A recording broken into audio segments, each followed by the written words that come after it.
देवता प्रीणाति अवधारय अस्य श्री सीतारामचंद्र स्वामिनः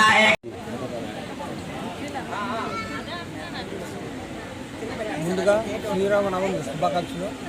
ఈరోజు సీతారామ కళ్యాణం రంగరంగ వైభవంగా మన దేశం అంతా జరుపుకుంటున్నారు. అలాగే మా గ్రామంలో ఈరోజు ఈ సీతారామ కళ్యాణం చేయుటకు మేమంతా నిర్ణయించాము.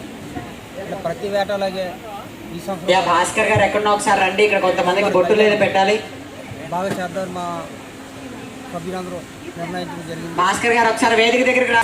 సీతారాముడు కళ్యాణం చేస్తూ అలాగే మధ్యాహ్నం అన్నదాన కార్యక్రమం, సాయంకాలం రంగరంగ వైభవంగా రాముల వారిని ఊరేగింపు కార్యక్రమం చేస్తాం.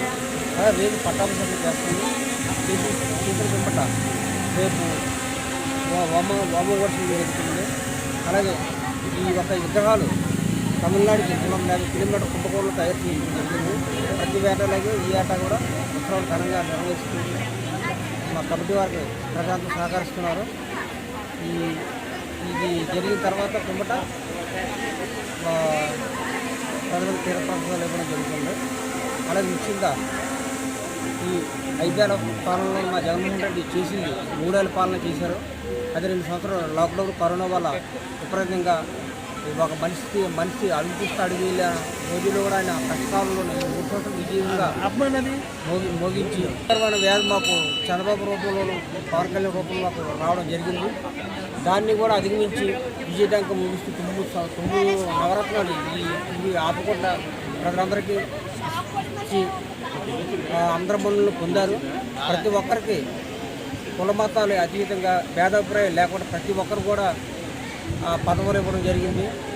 అలాగే కార్పొరేషన్ అనుకుని corporation directors, next MPTC, ZPTC ఇవన్నీ ఆయన అందరికీ పంచిపెట్టి అంటే ఆయనలో కానీ లేకపోతే సాదా మానవుడు అయితే ఎవరికి కూడా న్యాయం జరగదు. జగన్మోహన్ రెడ్డి ఈ పరిపాలనలో ఈ అందరికీ ఇవ్వడం జరిగింది. జరగబట్టే ప్రతి ఒక్కరు నాకు సింహాచల్ బోర్డు మెంబర్ కూడా ఇవ్వడం జరిగింది. అలాగే ఈ 5 ఏళ్ళ తర్వాత ఆయన మరొకసారి మళ్ళీ శ్రీరామ కనెక్షన్తో ఆయన మళ్ళీ సీఎం అవుతారని మేము మనస్ఫూర్తిగా కోరుకుంటూ ఆ రాముల వారి ఆశీస్సులు ఆయనకి ఎల్లవేళ ఉండాలని కోరుకుంటూ మేము సెలవు తీసుకుంటాం. అదే ఆయన ఆరోగ్యం దాడి జరిగినప్పుడు మేము చాలామంది తీవ్రంగా వ్యతిరేకించాం.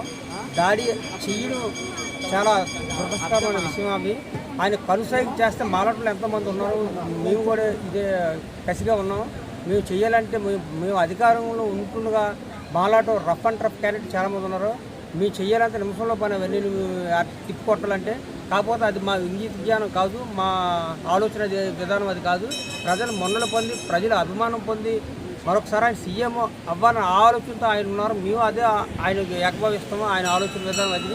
ఈ రోజు వరకు ఆయన దాడి జరిగినా సరే పన్నెత్తి మాట కూడా ఎవరిని అనలేదు. అది ఆయన ఆలోచన విధానం అలా ఉంటుంది. అదే మిగతా వాళ్ళైతే నీకు తొక్క తీస్తాం, తోలు తీస్తాం, పరిగెట్టి కొట్టేస్తాం, గొడ్లిప్పించేస్తాం అని చెప్తుంటారు. అవన్నీ ఏమీ లేకుండా ఆయన చిరునవ్వుతో రక్తం కారినా, దెబ్బ తగిలినా, కత్తితో పొడిచినా, ఆ కత్తితో పొడిచిన ఘటన కూడా అందరూ చేతి మీద పడింది అనుకుంటారు. యాక్చువల్గా అదైతే మెడకు వేద్దామని చూసారు. అది ఏదో కొద్దిగా ఇలా చేయి తప్పకుండా చేయికి తగ్గింది. అది కూడా మేము ఆ రోజు కూడా ఎంతోమంది తీవ్రంగా ఖండించారు దాన్ని. ఆ విషయం కూడా ఆయన కూడా చిరునవ్వుతో నవ్వుకొని ఒగ్గేశారు. కానీ ఏ రోజు కూడా బాధపడలేదు, ఏడవలేదు. ఈ దత్తమ్మలు అయితే ఏడ్చుకొని రకరకాల పుకార్లు లేపుతారు. అప్పుడు ఎలక్షన్ స్టార్ట్ కోసం ప్రజల సిబ్బంది కోసం ఇలా జరిగింది, ఆ తర్వాత సిబ్బంది కోసం ఇలా చేస్తారు. అదేం కాదు. పైన భగవంతుడు ఉంటాడు. ఇలాంటి మసిపూత రాజకీయాలు ఆయన చేసే మనస్తత్వం కూడా ఆయన కాదు. అందరూ సమయం పాటిస్తూ మంచి మార్గంలో వెళ్తూ ఆ శ్రీరాముడు కరుణాకర్షణ ప్రజలందరికీ ఉండాలని ఆయన మీద ఆయన కరుణాకర్షణ మా సీఎం గారి మీద ఉన్న మరి మనస్ఫూర్తిగా కోరుకుంటూ సెలవు తీసుకుంటున్నాం.